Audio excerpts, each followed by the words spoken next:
Hello everyone, আমরা কঠিন পদার্থের প্রসারণে রায়ান মার্টিনের প্রবলেম করছিলাম, রাইট? তো আজকে আমরা সেইটাই কন্টিনিউ করব। তো আগের দিন আমরা দুটো কোশ্চেন দেখেছিলাম, তো আজকে নেক্সট কোশ্চেনগুলো স্টার্ট করব। ওকে, তো দেখো 1 নম্বর এবং এই যে অনুরূপ যে প্রশ্ন, এটা কিন্তু সলভ করা হয়ে গেছে। তো এই যে 2 নম্বর যে কোশ্চেনটা, এটা কি বলছে দেখো, খুবই ইম্পর্ট্যান্ট একটা কোশ্চেন। বলছে একটি ধাতব সেকেন্ড, একটা ধাতব সেকেন্ড, ঠিক আছে, দোলক মানে একটা ধাতব গোলক, মানে একটা গোলক রয়েছে, ঠিক আছে। এই যে গোলকটা, এটাকে একটা দোলক, দোলক মানে ওপর থেকে ঝুলি দেওয়া রয়েছে, মানে একটা পেন্ডুলাম। ক্লিয়ার হয়েছে? এটা একটা পেন্ডুলাম। তাহলে একটা ধাতব দোলক মানে সেকেন্ড দোলক ঘড়ি 20 ডিগ্রি সেন্টিগ্রেড উষ্ণতায় সঠিক পাঠ দেয়। তাহলে 20 ডিগ্রি সেন্টিগ্রেড উষ্ণতায় কি সঠিক পাঠ দেয়, বুঝলাম। বলছে যদি কোনো নির্দিষ্ট দিনে দোলক ঘড়িটি 15 সেকেন্ড স্লো যায়, তাহলে ওই দিনের তাপমাত্রা কত? মানে কোনো একটা নির্দিষ্ট দিনে এই যে দোলক ঘড়িটা, সেই দোলক ঘড়িটা কি 15 সেকেন্ড স্লো যায়, তাহলে সেই দিনটার তাপমাত্রা বা টেম্পারেচার কত সেটা আমাদেরকে বের করতে হবে। এখানে দোলক ঘড়ির যে রডটি, মানে এই যে রড, এই রডটার উপাদানের যে দৈর্ঘ্যের প্রসারণ গুণাঙ্ক, সেটা তোমাকে বলে দিয়েছে এত 12 × 10⁻⁶ পার ডিগ্রি সেলসিয়াস, রাইট? 12 মানে বুঝতেই পারছো ইস্পাতের, মানে আমরা বলতেই পারি এই যে রডটাকে ইস্পাতে, যাই হোক সেটা কোনো ইস্যু নয়, ঠিক আছে। তোমার দৈর্ঘ্য প্রসারণ গুণাঙ্ক বলে দিয়েছি। তাহলে কোশ্চেনটা ভালো করে বোঝো। তাহলে একটা তোমার দোলক রয়েছে, দোলকটার 20 ডিগ্রি সেন্টিগ্রেড সঠিক পাঠ দেয়, বুঝলাম, কিন্তু বলছে একটা নির্দিষ্ট দিনে কি 15 সেকেন্ড স্লো হয়ে যায়, তাহলে সেই দিনটা টেম্পারেচার কত? দেখো খুবই সিম্পল কোশ্চেনটা, কিন্তু ইম্পর্টেন্ট। তাহলে আমার একটা এরকম দোলক রয়েছে, মানে পেন্ডুলাম, সিম্পল কথায় বলতে পারি আমরা, একটা পেন্ডুলাম রয়েছে। এই একটা গোল একটা পিণ্ড রয়েছে, ঠিক আছে। এটা এভাবে ঘুরবে, মানে অসিলেট করবে আর কি, এইভাবে অসিলেট করবে, এদিকে যাবে, এভাবে অসিলেট করবে। ওকে, এর লেন্থ কনসিডার করে নিচ্ছে আমি, ইনিশিয়ালি L0 কনসিডার করলাম। ক্লিয়ার হয়েছে? এবার দেখো আমরা কি জানি, এর যে টাইম পিরিয়ড, মানে একটা পেন্ডুলামের যে টাইম পিরিয়ড সেটা আমরা জানি। এটা কথায় T = 2π × L/g, এটা তোমার টাইম পিরিয়ড হয় একটা পেন্ডুলামের, তাই তো। ইনিশিয়াল কেস যদি বলি, তাহলে আমি ইনিশিয়ালি সাপোজ L ধরলাম, আমি যখন টেম্পারেচার বাড়বে সেটাকে আমি সাপোজ L প্রাইম বা T প্রাইম এভাবে কনসিডার করব। তুমি যেমনভাবে ধরবে তেমনই হবে, তাতে কোনো অসুবিধা নেই। আচ্ছা, তাহলে এটা আমরা জানি, তাই তো। এবার বলছে 20 ডিগ্রি সেন্টিগ্রেড উষ্ণতায় সঠিক পাঠ দেয়, টেম্পারেচার যখন 20 ডিগ্রি তখন কি মেজারমেন্টটা সঠিক হয়।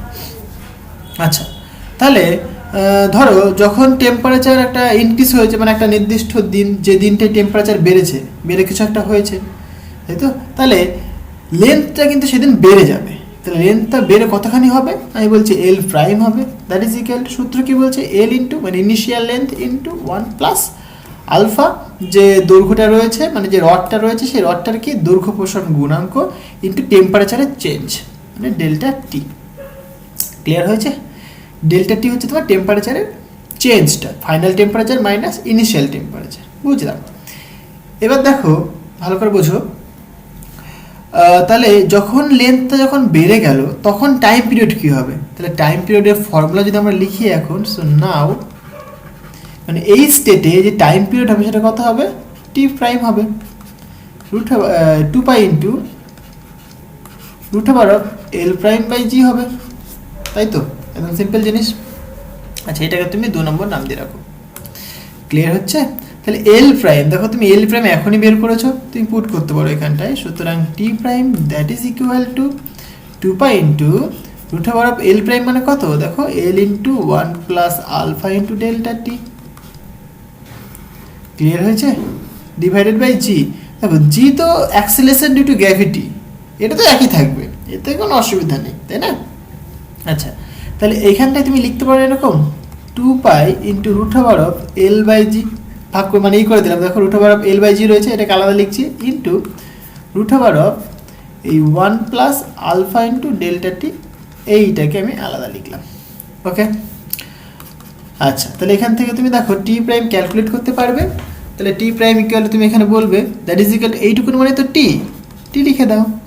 আচ্ছা এইটা কি, এইটাকে তুমি ভাঙতে পারো এরকম, আমি বলছি টু দি পাওয়ার হাফ। তো দেখো এই যে টার্মটা, যে আলফা, আলফা তো খুবই ছোট, তোমাকে বলে দিয়েছে গিভেন আলফা কত বলে দিয়েছে তোমাকে, আলফা বলে দিয়েছে 12 × 10⁻⁻6 পার ডিগ্রি সেলসিয়াস।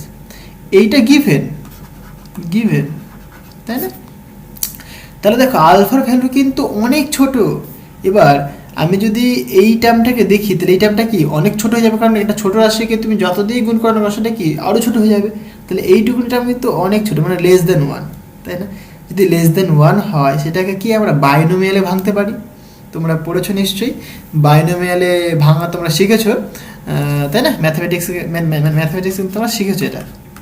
এটা যদি বাইনোমিয়ালে ভাঙলে পরে কেমন আসবে দেখো, 1 প্লাস এই হাফটা আগে চলে আসবে, half into alpha delta T plus alpha square, তারপর আলফা কিউব, এরকম যাবে। কিন্তু আমি হায়ার টার্মগুলোকে কী করবো, নেগলেক্ট করবো আমরা হায়ার টার্মকে। ক্লিয়ার হয়েছে? কারণ আমরা এখানে দেখো এখানটায় higher order will be neglected. কেন বলো তো? দেখো ভালো করে বোঝো, কারণ পরবর্তী টার্মগুলো কি হবে, আলফা স্কোয়ার হবে, আলফা কিউব হবে, আলফা টু দি পাওয়ার 4 হবে।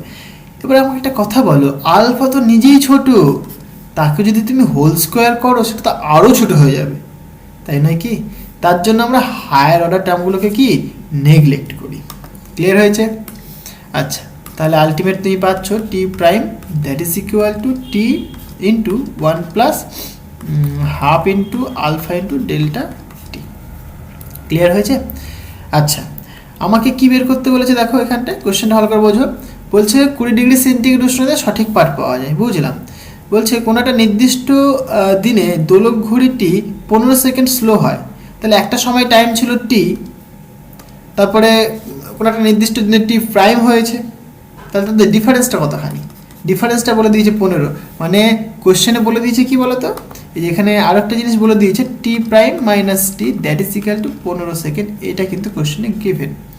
কারণ কি, ধরো ইনিশিয়ালি টাইম ছিল টি, তার দোলনকাল ছিল সাপোজ টি, হ্যাঁ, মানে একটা নির্দিষ্ট দিন, যে দিনটা দেখা গেলো টেম্পারেচার বেড়ে গেছে, তখন টাইম পিরিয়ড হয়ে গেল মনে করো টি প্রাইম। তাহলে ডিফারেন্সটা কত? তুমি একটা এক্সাম্পল দিয়ে বোঝো।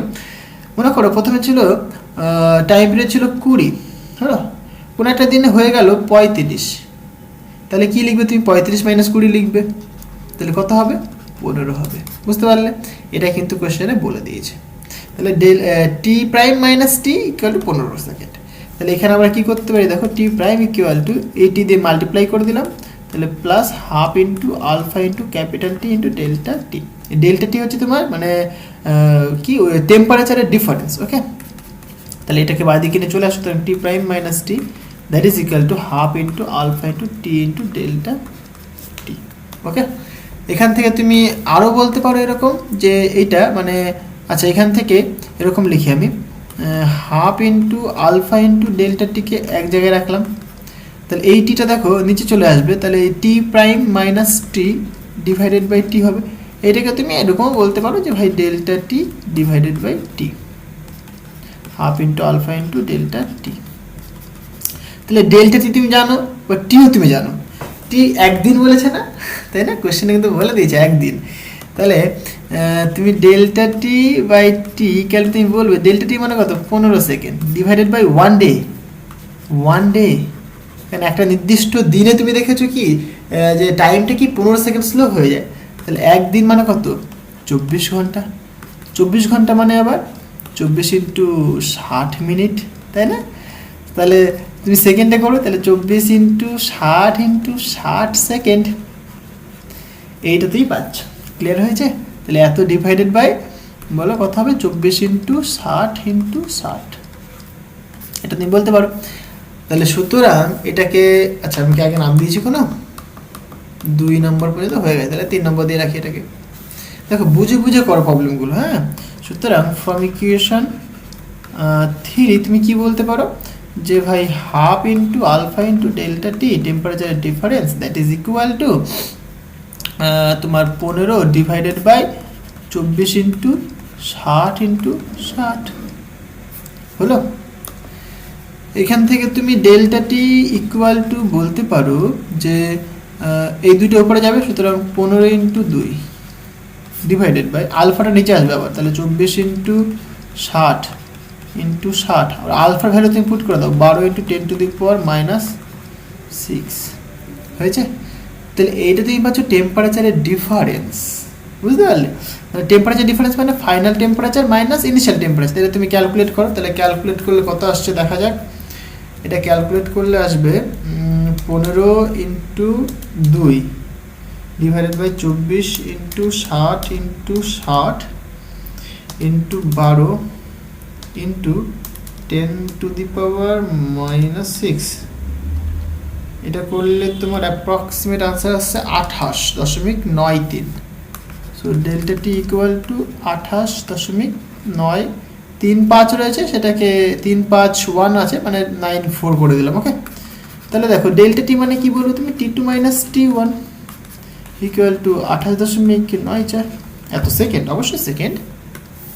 তাহলে সুতরাং দেখো T1 তুমি জানো ইনিশিয়াল টেম্পারেচার কত বলেছিল, 20 ডিগ্রি, তাই না? দেখো 20 ডিগ্রি বলেছে এখানে, তাহলে 20 ডিগ্রিতে তুমি সঠিক মেজারমেন্ট পাও তুমি, তাহলে এটা তোমার 20 ডিগ্রি। ওকে, আচ্ছা এটা সেকেন্ড কেন বলবো, এটা ডিগ্রি সেলসিয়াস হবে এটা, তাই না? আচ্ছা T2 ইকুয়াল টু তুমি বলবে তাহলে 28.94 প্লাস 20, কারণ মাইনাসটা দিয়ে আসলে প্লাস হয়ে যাচ্ছে, তাহলে এটা যোগ করলে পরে তোমার কত আসবে, 48 আসবে, তাই না? সুতরাং 48.94 ডিগ্রি সেলসিয়াস। তাহলে যে দিনটাতে তোমার টাইমটা স্লো হয়ে যাবে ঘড়িটা, সেই দিনটাই টেম্পারেচার কত থাকবে দেখো, প্রায় approximate 49 degree Celsius, approximate 48.94 degree Celsius. এই দেখো 48.9 ডিগ্রি সেলসিয়াস। এটা বুঝতে পারলে? এরকম তোমাকে বুঝে বুঝে করতে হবে, ঠিক আছে? এখানে ভ্যালু চেঞ্জ করতে পারে, হয়তো এখানে বলে দিল 12 ডিগ্রি সেন্টিগ্রেড উষ্ণতা, এখানে হয়তো বললো যে 15 সেকেন্ডের জায়গায় হয়তো বললো 9 সেকেন্ড, ভ্যালু চেঞ্জ হতে পারে কিন্তু কনসেপ্ট একই থাকবে।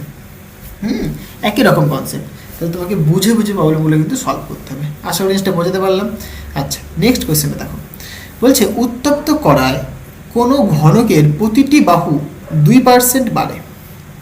তাহলে বাহু মানে একটা ঘনক মানে তুমি বুঝতেই পারছো কিউব, তাই তো? তাহলে প্রত্যেকটা বাহু কি সেম, তাহলে প্রত্যেকটা বাহু বলেছে 2% করে বাড়ে। যে ঘনকের আয়তনের শতকরা বৃদ্ধি কত হবে, তাহলে আয়তন কত পার্সেন্টেজ ইনক্রিজ করবে, যদি প্রত্যেকটা বাহু যদি 2% করে যদি ইনক্রিজ করে, তাহলে আয়তনের কী পরিমাণ বৃদ্ধি হবে সেটা আমাদেরকে বের করতে হবে। দেখো করা যাক কোশ্চেনটা। সো কোশ্চেন নাম্বার 2, তাই না? আচ্ছা, তাহলে আমাদের কাছে এরকম একটা ঘনক রয়েছে, আমরা সবাই জানি ঘনক কেমন হয়, তাই তো? এইটা হচ্ছে তোমার একটা ঘনক,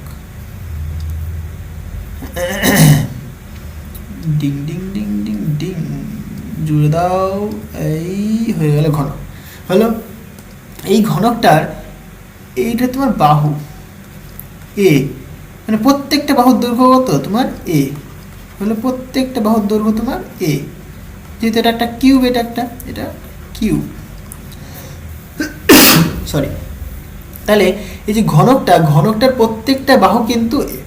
ওকে, এইবার তুমি এখানে এল ধরো, তাহলে বেশি সুবিধা হবে। হ্যাঁ, তাহলে প্রবলেমগুলো যেহেতু আমরা এল দিয়ে করছি, তাহলে এল দিয়ে তোমার আরও বেশি সুবিধা হবে বুঝতে, অসুবিধা নেই। এবার ধরো তুমি কি করলে, বললে যে এই যে বাহুগুলো প্রত্যেকটা বাহু নাকি 2% করে বাড়ছে, তাহলে ফাইনাল বাহুটা কতখানি হবে দেখো। তাহলে এল প্রাইম বলবে ইকুয়াল টু, তাহলে ইনিশিয়াল ছিল 2, এল 2% বাড়লো, তাহলে প্লাস এল ইন্টু 2/100, তাহলে আলটিমেট যে লেন্থ হবে সেটা কতখানি, এল প্রাইম, এটা পাচ্ছ তুমি। তাহলে এটা কত আসছে দেখো, এল প্লাস 12/100, এটা করলে পরে তুমি 100 পাবে এখানে 100 এল প্লাস 2L মানে 102L, এল প্রাইম। তাহলে এল প্রাইমের ভ্যালু তুমি পাচ্ছ কত, 102L/100। ওকে, আচ্ছা বুঝলাম। তোমাকে কিন্তু ভলিউমটা দেখাতে হবে, মানে ভলিউমটা কত পার্সেন্টেজ বাড়ছে, ঠিক আছে? মানে মেনলি তোমাকে যেটা করতে হবে, ভলিউমের চেঞ্জ তুমি বের করবে, মানে ভলিউম কতখানি তাহলে ইনক্রিজ করবে সেটা তুমি দেখবে। ওকে, এবার সেখান থেকে তুমি কি করবে, যে মানে কত পার্সেন্টেজ হচ্ছে, মানে ইনিশিয়ালি রেসপেক্টে কতখানি চেঞ্জ হয়েছে, দ্যাট ইজ পার্সেন্টেজ, আমি বলবো, চাপ নেই। আচ্ছা, তাহলে আমরা কি জানি, সো উই নো দৈর্ঘ্যের যে প্রসারণ হয় তার যে সূত্র সেটা বলছে L prime equal to L into one plus alpha into delta T, তাই তো? টেম্পারেচারের চেঞ্জ। আচ্ছা, বুঝলাম। তাহলে এইখানে দেখো এই যে এল প্রাইম, তাই তো? এল প্রাইম এটাকে তুমি যদি হোল কিউব করে দাও, মানে বোথে যদি মানে হোল কিউব করে দাও যদি বোথ সাইডে তুমি, তাহলে তুমি এখানে ভলিউম পাবে তুমি, তাই নয় কি? তাহলে এখানে তুমি কিউব করলে পরে দেখো L prime equal to L into one plus alpha into delta T, তাহলে এর তুমি কিউব নিচ্ছ, এর তুমি কিউব নিলে, তাহলে এইখানে কি পাবে বলো তো? তাহলে L prime cube equal to L cube into one plus alpha into delta টি তার হোল কিউব। আবার এই একই কথা, এখানে যে আলফা ইন্টু ডেল্টা টি এটা তো খুবই স্মল, তাহলে কি যেহেতু একের থেকে স্মল এটা, তাহলে আমরা এটাকে কিন্তু বায়োনোমিয়ালে ভাঙতে পারি। তাহলে বায়োনোমিয়ালে যদি ভাঙো তুমি, তাহলে তুমি কি পাবে বলো তো? তাহলে L prime cube that is equal to L cube. এটাকে বায়োনোমিয়ালে ভাঙলে ওয়ান প্লাস এই তিনটা এখানে আসবে, three into alpha into delta T হবে। বুঝতে পারলে? আচ্ছা, তাহলে এখানে তুমি বলবে যে হায়ার অর্ডারকে তুমি নেগলেক্ট করে দিয়েছো। ওকে, হায়ার অর্ডারটাকে তুমি নেগলেক্ট করে দিয়েছো। তোমরা কিন্তু অবশ্যই এটা লিখে দেবে, হ্যাঁ? Higher order will be neglected. Clear হয়েছে? আচ্ছা, তাহলে এইখানে দেখো এইটুকুনি মানে তুমি ভলিউম বলতে পারো, তুমি এটাকে ভলিউমের ভি প্রাইম, আর এটা মানে কি initial volume into one plus a three alpha into delta T. Three আলফাটাকে তুমি গামা বলতে পারো, তাহলে ভি ইন্টু ওয়ান প্লাস এখানে গামা ইন্টু ডেল্টা টি। তাহলে গামা আর যে আলফা তার মধ্যে রিলেশনটা তুমি এখান থেকে পেয়ে গেলে, তাই না? সুতরাং তুমি বলবে যে three alpha equal to gamma, আর gamma equal to three alpha. তাহলে গামা আর যে আলফা, গামা হচ্ছে তোমার কি ভলিউম মানে আয়তন প্রসারণ গুণাঙ্ক, আর আলফা হচ্ছে তোমার কি দৈর্ঘ্য প্রসারণ গুণাঙ্ক। ক্লিয়ার হয়েছে? আচ্ছা, বুঝলাম। তাহলে পরে আমাদের কিন্তু বের করতে হবে কি, মানে ভলিউমের চেঞ্জ আমাদের বের করতে হবে। তাহলে এখানে এলটা আমরা জানি, তাই তো? এল প্রাইম এবং এল এটা আমরা জানি। তাহলে আমি যদি এখানে পুট করে দিই, এখানে যদি পুট করে দিই, তাহলে সেখান থেকে একটা কিছু পাবো আমি, আলফার ভ্যালু পাবো আমি এখান থেকে, তাই তো? আচ্ছা, তাহলে এইটাকে তুমি একটা নাম দিয়ে রাখো। দেখো প্রত্যেকটা জিনিসের কনসেপ্টটা তুমি ভালো করে বোঝো। এই যে আমি দৈর্ঘ্যের প্রসারণ থেকে কী করে আমি ভলিউম প্রসারণে আসলাম সেটা তোমাকে দেখিয়ে দিলাম, এবং সেখান থেকে তোমাকে দেখিয়েও দিলাম যে আলফা আর যে গামা তার মধ্যে রিলেশন কী, মানে আয়তন প্রসারণ গুণাঙ্ক এবং দৈর্ঘ্য প্রসারণ গুণাঙ্ক তার মধ্যে রিলেশন কী। বুঝতে পারলে? প্রত্যেকটা জিনিস তোমাকে বুঝতে হবে। তাহলে ফ্রম ইকুয়েশন 1 তুমি কী লিখতে পারো দেখো, সব ভ্যালু পুট করে দাও। তাহলে তুমি যদি এল প্রাইমের ভ্যালু পুট করো, তাহলে 102L/100 লিখবে ইকুয়াল টু এল এখানে one plus alpha into delta T লিখতে পারো। আশা করি কোনো অসুবিধা নেই। এখানে দেখো এই এল ক্যান্সেল হয়ে যাবে, তাই না? তাহলে এখানে আলটিমেট কি পড়ে থাকবে বলো তো? এখানে পড়ে থাকবে 102/100 মানে 1.02 পড়ে থাকবে equal to one plus alpha into delta T. এইটা আমরা পড়ে থাকবে। এখান থেকে তুমি আলফা ইন্টু ডেল্টা টি বের করতে পারো, তাহলে কি বলবে? এই একটা এদিকে আসবে, সুতরাং 1.02 মাইনাস 1 মানে 0.02 আলফা ইন্টু ডেল্টা টির ভ্যালুটা থাকবে। এটা তুমি পাচ্ছ। ক্লিয়ার হয়েছে? এইবার তুমি যদি একটু তাকাও, এখানটা আছে, এটাকে 1 নম্বর নাম দেবো, কারণ এইখানে এটাকে নাম দিয়ে রাখি, একটা 3 নম্বর নাম দিয়ে রাখি, কারণ 3 নম্বর বোধহয় আগে করা হয়নি, 2 নম্বরই করা হয়নি, এটাকে 2 নম্বর করে দিই।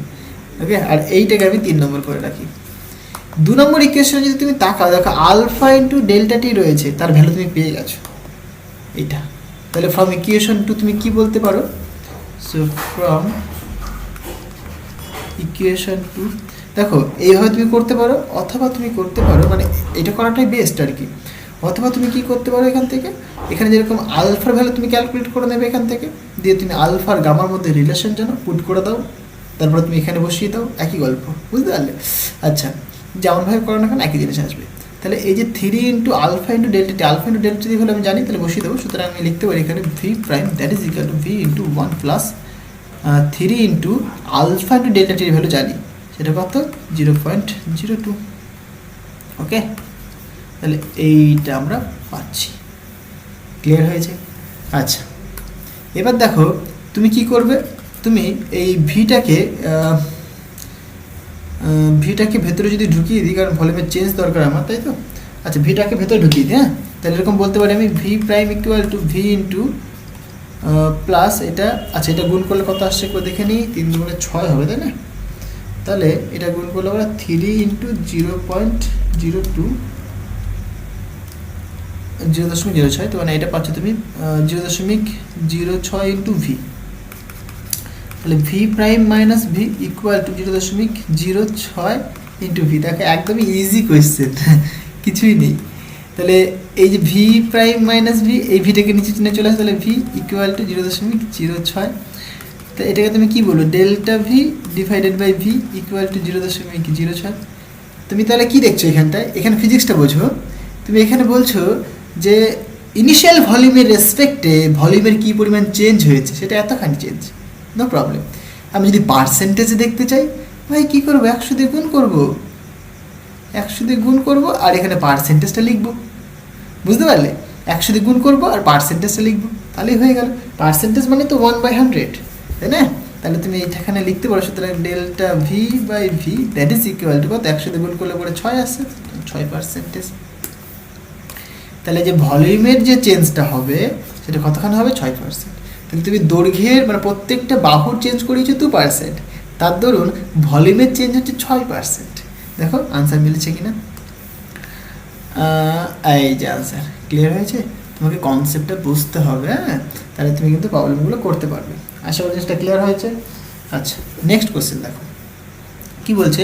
বলছে দুটি দৃঢ় দেয়ালের মাঝে দুটি ভিন্ন ধাতুর তৈরি দণ্ডকে সংযুক্ত করা হলো। তাহলে দুটি দৃঢ় দেওয়াল, মানে এরকম দেওয়াল রয়েছে বুঝলাম, মাঝে দুটি ভিন্ন ধাতুর তৈরি দণ্ডকে সংযুক্ত করা হলো। এইখানে দুটি ভিন্ন ধাতুকে সংযুক্ত করা হলো। বলছে এই দণ্ড দুটিকে সমান তাপমাত্রায় উত্তপ্ত করার পরও এদের মধ্যে কোন রকম বক্রতা দেখা গেল না। কোশ্চেন ভালো করে বুঝতে হবে, হ্যাঁ। তখন এদেরকে সমান টেম্পারেচার মানে ইকুয়াল টেম্পারেচারেই টেম্পারেচার দেওয়া হচ্ছে, এদেরকে উত্তপ্ত করা হচ্ছে, বাট এদের কিন্তু কোনো বক্রতা দেখা গেল না, মানে বেঁকে ফেঁকে গেল না কিছু, ঠিক আছে।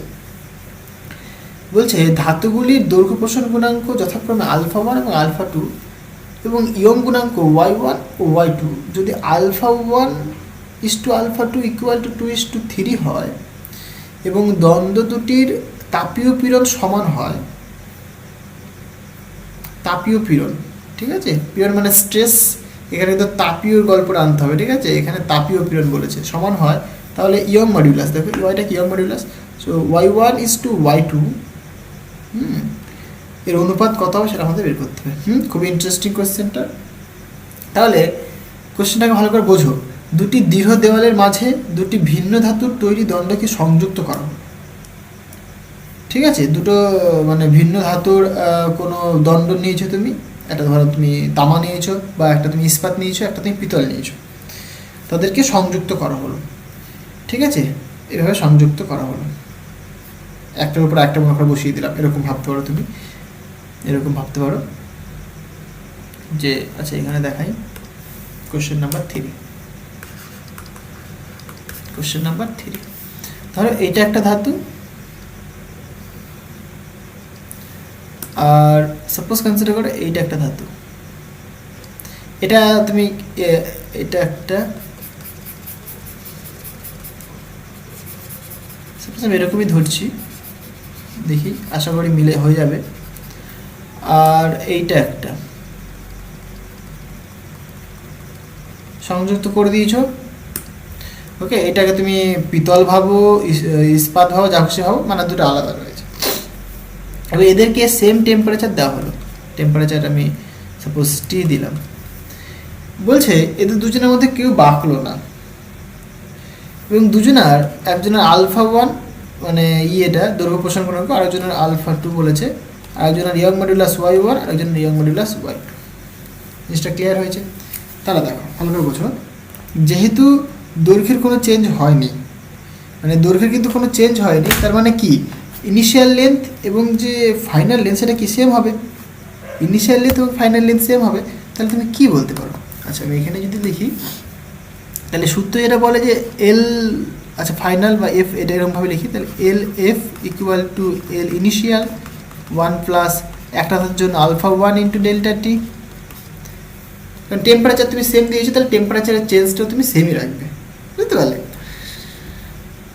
আর এটাকে তুমি 1 নম্বর দিয়ে রাখো, এখানে 1 নম্বর করে দাও। আর একটা তুমি বলতে পারো L F two equal to L I two, হ্যাঁ 1 plus alpha 2 into delta T. এই দুটো তুমি বলতে পারো।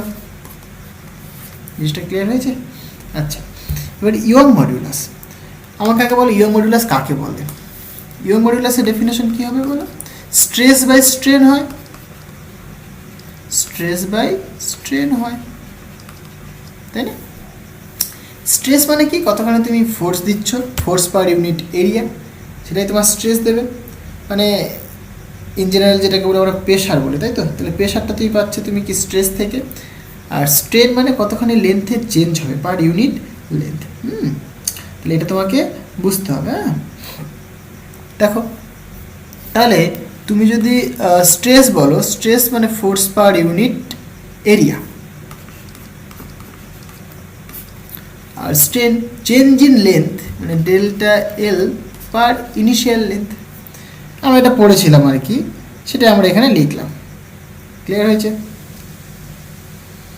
ওকে এবার দেখো এই যে ঘটনাটা লিখলাম আমি, তাহলে চেঞ্জ ইন লেন্থ আমরা যে জিনিসটা জানি সেটা কি জানি? এল ইকুয়াল টু, বা যা খুশি বলো না কেন তুমি, L F equal to L I into 1 plus alpha into delta T. এখান থেকে লেন্থের চেঞ্জটা আমরা বের করতে পারবো না? এল এফ ইকুয়াল টু তুমি বলবে যে এল আই প্লাস এল আইটা গুণ করে দাও alpha into L I into delta T, বলতে পারো এটা তুমি। তাহলে এল আইটাকে বাদিকে নিয়ে চলে আসো, সুতরাং L F minus L I equal তুমি কী বলবো? Alpha into L I into delta T, তাই না? এই যে L F minus L I এটা কি? লেন্থের চেঞ্জ পাচ্ছ তুমি এটা, তাহলে ডেল্টা এল বলতে পারো এটাকে। আবার এই এল আইটাকে তুমি নিচে নিয়ে চলে আসো, ইনিশিয়াল লেন্থ, তাহলে তুমি কী পাচ্ছ? Alpha into delta T.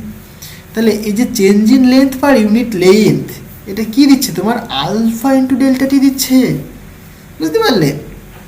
Alpha into delta টি পাচ্ছ তুমি এখানে। তাহলে Young modulus Y equal to তুমি বলতে পারো,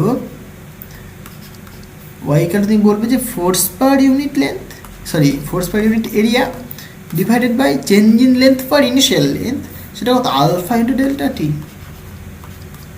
আলফা ইন্টু ডেল্টা টি। তাহলে কতখানি ফোর্স কাজ করছে সেটা তুমি এখান থেকে ক্যালকুলেট করতে পারো। মানে আচ্ছা তাহলে আমি এই ফর্মে রাখি, কোনো অসুবিধা নেই। তাহলে Y equal to F divided by A into alpha into delta T. তাহলে দুটো অবজেক্ট মানে দুটো ধাতু দিয়েছে আমার, তাহলে কি ওয়াই ওয়ান একটা হবে, সেটা কত? এফ ওয়ান, মানে দুজনের উপরে একই ফোর্স কাজ করবে, সুতরাং F divided by area, same ধাতু ধরে নিয়েছো তুমি, এরিয়া এ ধরো, বাট এর আলফা ওয়ান হবে, এর ডেল্টা টি, টেম্পারেচারও তুমি সেম দিয়েছো। আর Y two equal to F divided by area alpha two delta T. Clear হয়েছে? আশা করি জিনিসটা বোঝাতে পারলাম। তাহলে এইখানে দেখো এইবার ইন্টারেস্টিং পয়েন্ট হচ্ছে কি, বলছে দুজনেরই কিন্তু লেন্থের কোনো চেঞ্জ হয়নি, তাহলে ইনিশিয়াল লেন্থ এবং ফাইনাল লেন্থ সেম। তাহলে ফ্রম ইকুয়েশন 1 and 2 তুমি কী বলতে পারো যে এল এফ ওয়ান আর এল আই ওয়ান সেম, এখানেও সেম, এল এফ টু এবং এল আই টু সেম, কারণ লেন্থের কোনো চেঞ্জ হয়নি, তাই তো? কোশ্চেনটা তো তাই বলেছে। দেখো ধাতু যুক্ত করার দ্বন্দ্বের সমানুপাতিক করার পর এদের মধ্যে কোনো বক্রতা দেখা গেল না, তার মানে কোনো চেঞ্জ হয়নি। তাহলে তুমি বলবে now from 1 and 2, from 1 and 2 যেটা পাচ্ছ তুমি L F one equal to L I one, L F two equal to L I two হলো। তাহলে সুতরাং এটা দেখো L F one equal to L I one ছিল 1 plus alpha one into delta T. তাহলে এখানে তুমি যেহেতু সেম, তাহলে কেটে যাবে, তাহলে 1 equal to 1 plus alpha 1 into delta T, তাই তো? তাহলে alpha 1 delta T equal to 0, mistake হচ্ছে। আচ্ছা, আমাদের এটা করার কোনো দরকারই নেই, মানে এই জিনিসগুলো করার কোনো দরকারই নেই। কেন দরকার নেই? দেখো, তোমাকে কিন্তু বলে দিয়েছে, তোমাকে আলফা 1 আর আলফা 2 যে রেশিও সেটা তোমাকে বলে দিয়েছে, সুতরাং এগুলো করার কোনো মানেই হয় না। তুমি জাস্ট এই যে ফর্মুলাটা তুমি বের করেছো না এখানটা, এই যে দুটো ফর্মুলা 3 নম্বর আর 4 নম্বর, এইখানটা তুমি রেশিও করে দাও। তাহলে সুতরাং তুমি 3 ভাজিত 4 করে দাও, তাহলে তোমার আনসার চলে আসবে। সুতরাং y1 by y2 equal to, তুমি এটা লিখবে, তাহলে আচ্ছা লিখছি আমি, divided by a into alpha 1 into delta T divided by f divided by a into alpha 2 into delta টি।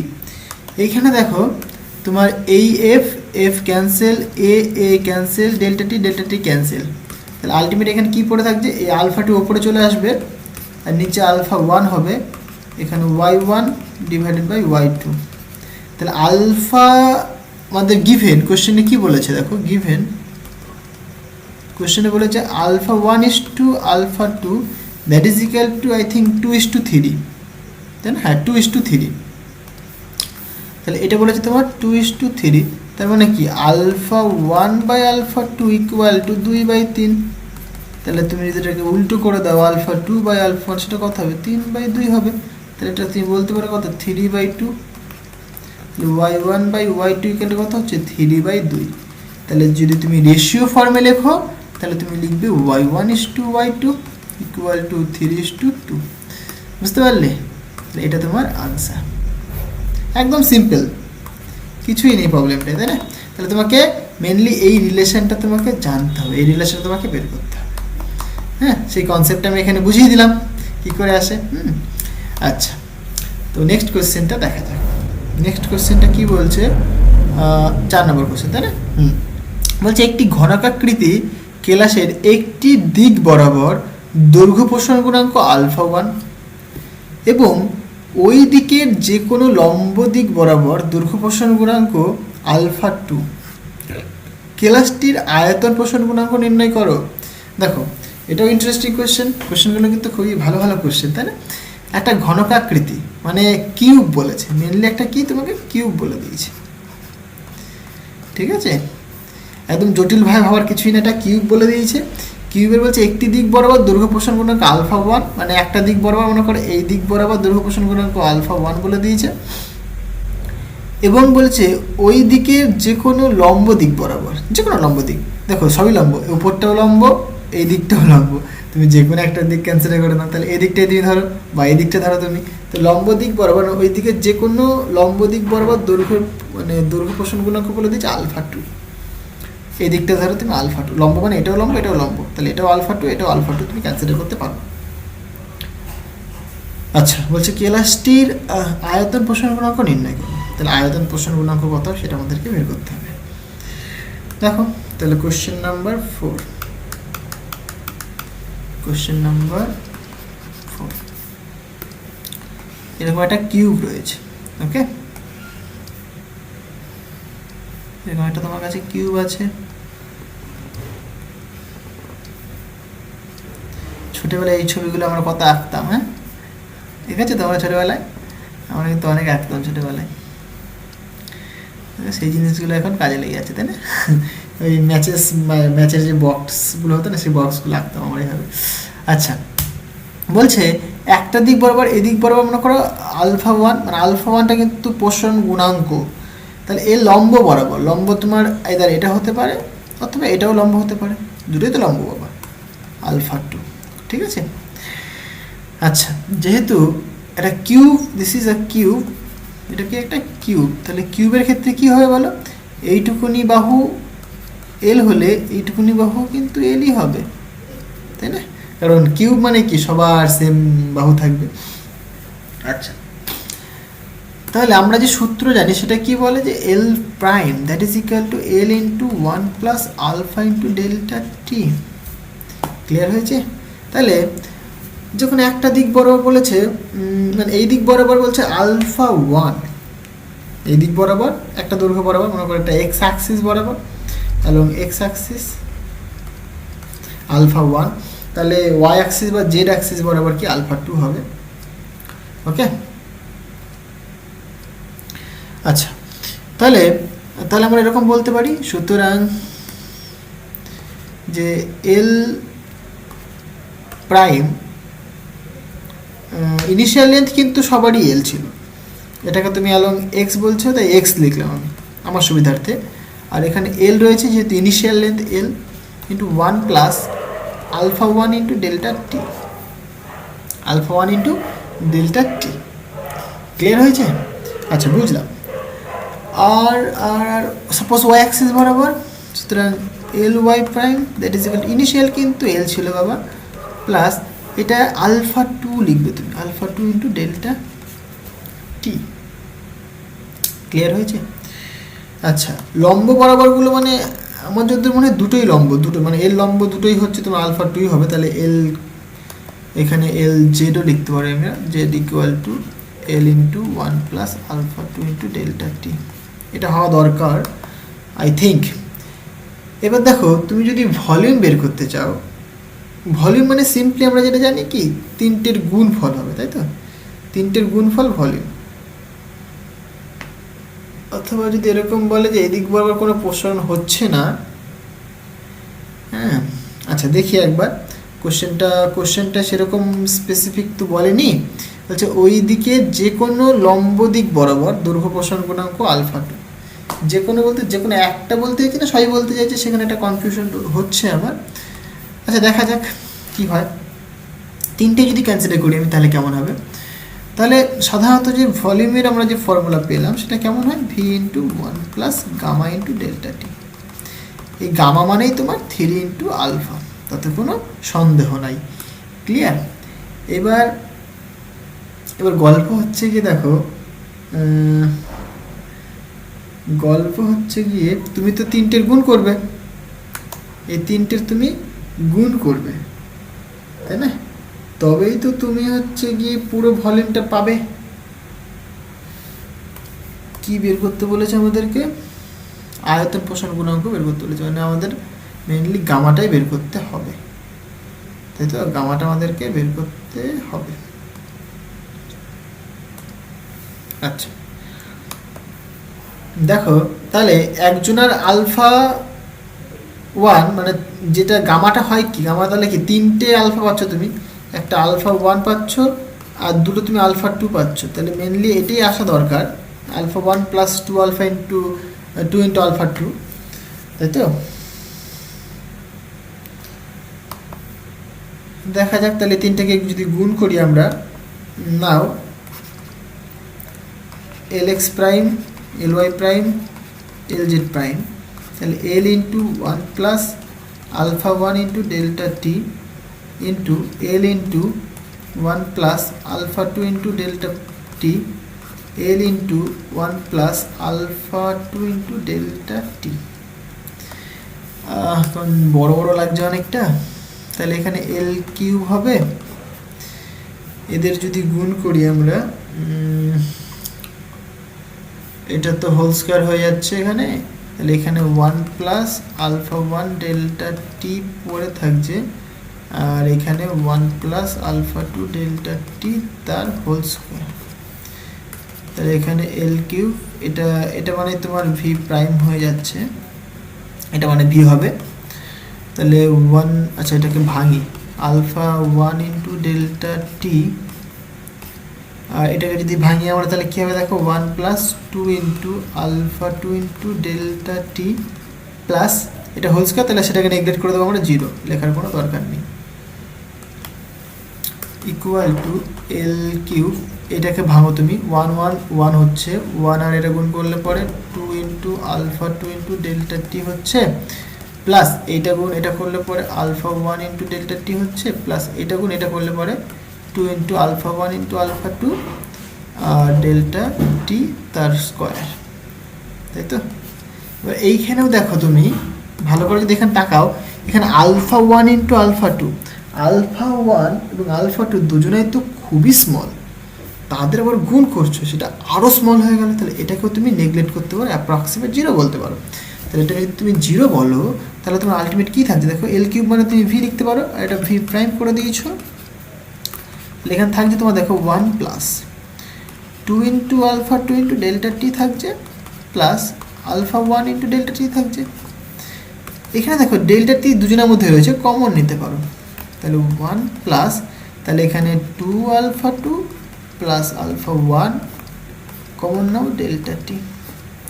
এবার দেখো তুমি এই যে ইকুয়েশনটা এর সাথে কম্পেয়ার করো, ওকে, এই ইকুয়েশনের সাথে কম্পেয়ার করো। নাম দিয়েছো কি? ঠিক আছে, 1 নম্বর নাম দিলাম। তাহলে এই যে 2 নম্বর ইকুয়েশন আর 1 নম্বর ইকুয়েশন তুমি যদি কম্পেয়ার করো তাহলে তুমি কি এখানে গামার ভ্যালু পেয়ে যাচ্ছ না, তাই না? তাহলে সুতরাং by comparing 1 and 2 we can write gamma equal to alpha 1 plus 2 into alpha 2। বুঝতে পারলে? এটাই তোমার আনসার। তাহলে আমরা যে পথে এগিয়েছি সেটা কিন্তু ভুল নয়, ঠিকই। তাহলে আমরা যেটা ধরলাম, মানে যেটা এ অ্যাক্সিস বরাবর এক্স অ্যাক্সিস বরাবর আলফা 1 বলেছে, তার যে পারপেন্ডিকুলার, মানে পারপেন্ডিকুলার দুটোতেই কিন্তু আলফা 2 পরিমাণ চেঞ্জ হচ্ছে। বুঝতে পারলে? দুটোতেই আলফা 2 পরিমাণে চেঞ্জ বলেছে। তাহলে কোশ্চেনটা কিন্তু খুব ইন্টারেস্টিং, হ্যাঁ, এবং ইম্পর্টেন্ট কোশ্চেনটা।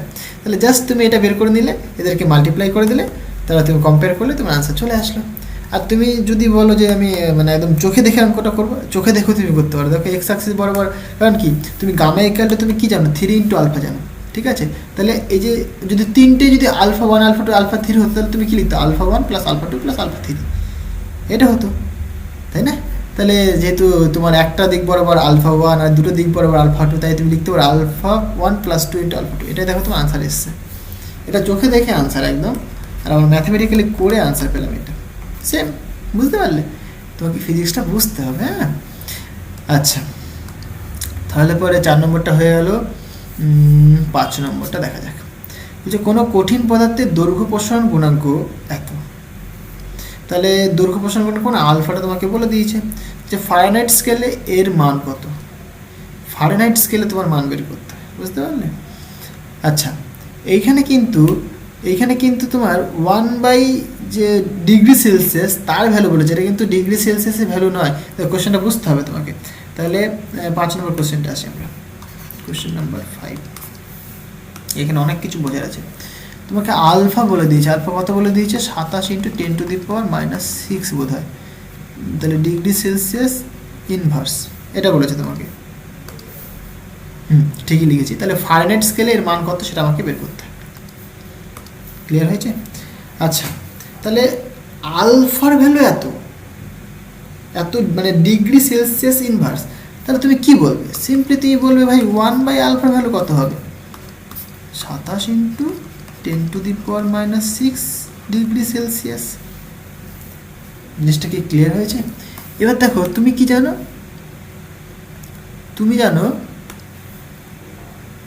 তুমি হচ্ছে গিয়ে রিলেশন জানো, সেলসিয়াস আর ফারেনহাইট স্কেলের রিলেশন জানো। সেটা কি বলে যে C/5 F - 32/9, তাই তো? এটা তুমি জানো। তাহলে তুমি এখানে এফ এর ভ্যালু তুমি ক্যালকুলেট করতে চাইছো। এবার দেখো এই যে সি এর ভ্যালু তো ডিগ্রি সেলসিয়াসে হয়। তাহলে এবার এইটুকুনির ভ্যালু হচ্ছে তোমার সি। তুমি কিন্তু এইটুকুনির ভ্যালু সি বলতে পারো না, এইটুকুনির ভ্যালু সি নয়, কারণ কি এটা ডিগ্রি সেলসিয়াস ইনভার্স রয়েছে। এটাকে তোমাকে রিভার্স ফর্মে লিখতে হবে, বুঝতে পারলে? তাহলে তুমি এইবার তুমি ক্যালকুলেট করতে হবে। তোমাদের যখন থার্মোমেট্রির প্রবলেম করেছিলাম তখন কিন্তু এই ধরনের একটা প্রবলেম আমি করিয়েছিলাম, তোমাদের মনে আছে কিনা জানি না। এইরকম একদম সেম কিন্তু কোশ্চেন করিয়েছিলাম। তাহলে এখানে সি এর ভ্যালু তুমি কী লিখবে দেখো, 1/27 into 10 to the power -6 into 5। Okay, C এর ভ্যালু তুমি বসিয়ে দিয়েছো, ইকুয়াল টু এফ এর মান তুমি ক্যালকুলেট করতে চাইছো। এবার তুমি ক্যালকুলেশন করে ফেলো। তাহলে F - 32 ইকুয়াল টু 9/5 ইন্টু 1/, ঠিক লিখলাম? হ্যাঁ, 27 ইন্টু এটা উপরে গেলে 10 টু দি পাওয়ার 6 হয়ে যাবে। তাহলে 3 তিরিক্ষে 9, 3 নং 27 না? হ্যাঁ, 3 নং 27। তাহলে নিচে থাকছে 15, তাই তো? নিচে থাকছে তোমার 15। তাহলে সুতরাং তুমি বলতে পারো যে F equal to 10 to the power 6/15 plus 32। Clear হয়েছে? তাহলে এটা করলে কত হবে দেখো। আচ্ছা একটা জিনিস বলি, আচ্ছা এটা ক্যালকুলেশনটা করে নিই তারপরে বলছি আমি। তাহলে 10⁶ divided by 15, sorry divided by 15 plus 32, তাই তো? এটা তুমি পাচ্ছ, এটা অ্যাপ্রক্সিমেট করলে পরে 6 6 6 9 8.666, এরকম 7 এরকম একটা অ্যাপ্রক্সিমেট ভ্যালু আসছে, ঠিক আছে? এফ এর ভ্যালু এইটা কিন্তু ডিগ্রি ফারেনহাইট নয়, এটা মানে সরি এটা কিন্তু তুমি পেয়েছো কিন্তু ডিগ্রি ফারেনহাইটে, এটা তোমার ডিগ্রি ফারেনহাইট পেয়েছো তুমি, তোমার আনসারটা কিন্তু ইনভার্সে আনতে হবে। তাহলে তোমার যেটা করতে হবে 1/f করতে হবে, কারণ মানে ইনভার্স ডিগ্রি সেলসিয়াস ছিল, তাহলে ফারেনহাইটটা কিন্তু ইনভার্সে আনতে হবে, তাহলে এটাকে তুমি 1 ভাজিত করতে হবে, বুঝতে পারলে? তাহলে 66698.6667, তাহলে এটাকে যদি তুমি রেশিও করো তাহলে এটাকে তুমি কি করতে পারো, তুমি মানে উল্টো করলেই হয়ে যাবে, তাই তো? তাহলে 1 ভাজিত মানে জাস্ট 1 সেকেন্ড, 1 ভাজিত 66698.6667, তাহলে অ্যাপ্রক্সিমেট যে আনসারটা আসছে সেটা কত? 1/f equal to 1.499228 into 10⁻⁻5 degree Fahrenheit inverse, এরকম টাইপ আনসার আসছে। এতে কত আসছে? তাই তো 15, ঠিক আছে? তুমি যদি এটাকে যদি অ্যাপ্রক্সিমেট তুমি 5 বলতে পারো, তাহলে এটাকে তুমি এরকম বলতে পারো, তুমি এটাকে তুমি বলতে পারো যে 1/f ইকুয়াল টু, এটা নিয়ারিক্যালস যদি আমরা পুট করি, মানে রাউন্ড অফ যদি আমরা করি, তাহলে কত পাবো আমরা? রাউন্ড অফ করলে পরে 1.5 into 10⁻⁻5 পাচ্ছ তুমি ডিগ্রি ফারেনহাইট ইনভার্স। এবার এটাকে যদি তুমি 1 ঘর দশমিক এদিকে নাও, তাহলে 10 দিয়ে ভাগ করতে হবে আবার, তাহলে 15 10 দিয়ে ভাগ করলে আবার কি 10⁻⁻6 হয়ে যাবে, তাহলে ডিগ্রি ফারেনহাইট ইনভার্স। তাহলে এটাই তোমার কি আনসার, বুঝতে পারলে? একদম ইজি কোশ্চেনটা, কিন্তু বুঝতে হবে। তোমরা হয়তো চোখ বুঝে এরকম বসিয়ে দিতে চাইবে, এখানে যে ফর্মুলা, এই ফর্মুলাতে হয়তো এই ভ্যালুটা তুমি পুট করে দেবে, আনসার করে দেবে, কিন্তু হবে না, ভুল হবে। এবং হয়তো তুমি আবার এখানে এসে থেমে গেলে, তাও কিন্তু ভুল হবে, কারণ তোমাকে দেখতে হয় বাবা এইখানে কিসে রয়েছে, ইনভার্সে রয়েছে। তাহলে তুমি যে ফারেনহাইট স্কেলে আসবে সেটা তোমাকে ইনভার্সেই আসতে হবে, তবে কি এই যে ভ্যালুটা তুমি পেলে, এটা কি আলফার ভ্যালু পেলে, এই যে 1/f তুমি লিখছো, সুতরাং আলফা এখানে তুমি লিখছো 15 into 10⁻⁻6 ডিগ্রি ফারেনহাইট ইনভার্স, এর তুমি আলফার ভ্যালু লিখছো, এটা বুঝতে পারলে? তাহলে এইভাবে তোমাকে প্রবলেমগুলো সলভ করতে হবে। তো আজকে পর্যন্তই থাক, দেখা হচ্ছে নেক্সট ভিডিওতে। So thank you.